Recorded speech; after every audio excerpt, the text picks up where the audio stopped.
Good morning. Thank you for joining me for another 5 good minutes with the Word. I'm Barry Bryson, and we're in our study of the suffering servant passage in Isaiah chapters 40 through the first verses of chapter 56. And we're in Isaiah 51. We'll finish it up today. And in Isaiah 51, we're in the section now where the suffering servant himself is prominent, but he's also already spoken. This is a section where God's deliverance is being celebrated, his deliverance from captivity.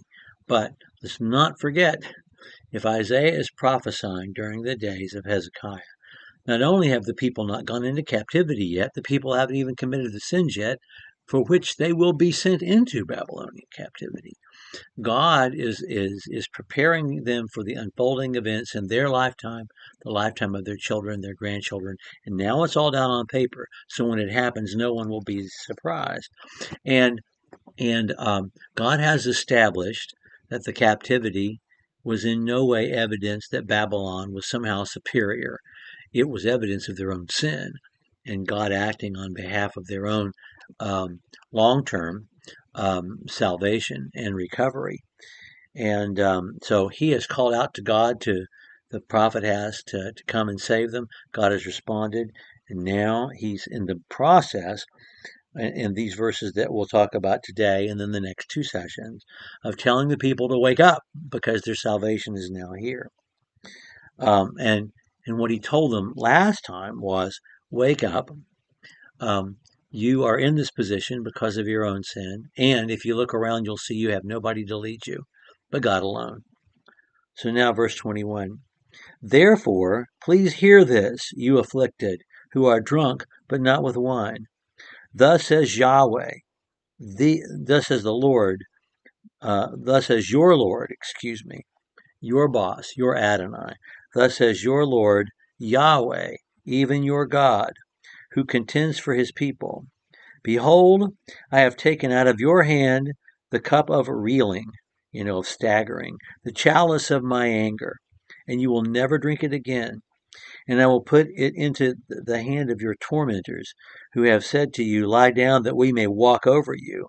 You have even made your back like the ground, and like the street for those who walk over it.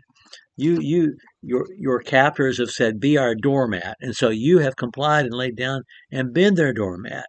And the reason you were in this position was because I gave you the chalice of my anger to drink. But I've taken it out of your hand, and this is not going to be the way it is anymore. Now, we're going to have some things to think about. Because they were dominated by the Seleucids, and then they were dominated less severely by the Romans. And then Old Testament Judaism was completely and utterly destroyed by the Romans with the destruction of Jerusalem in AD 70. So, if this promise is exclusively a Jewish promise, it's difficult to see how this is going to be fully realized. But if this is a promise God is making to his covenant people generally, then that is the case.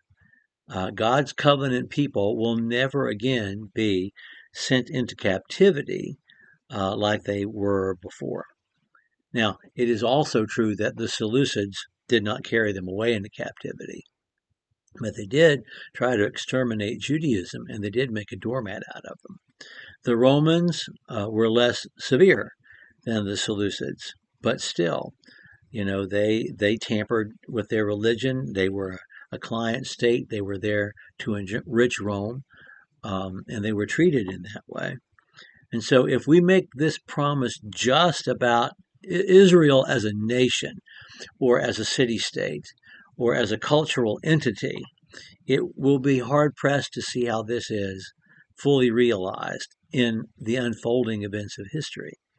But if this is a message from God to his covenant people, not just to Israel as it existed then, but spiritual Israel, if that's a continuation, part of one whole piece of cloth, if what Jesus accomplished on the cross produces one saved people, Old Testament and New Testament, then this promise is absolutely and forever kept by God. So it has to mean, I think, not the Jews culturally, politically, but God's covenant people spiritually. Okay, we're going to pick up with chapter 2. He's going to tell them to wake up again, and we'll pick up with verse 1 next time. Thank you for joining me for another 5 good minutes with the Word.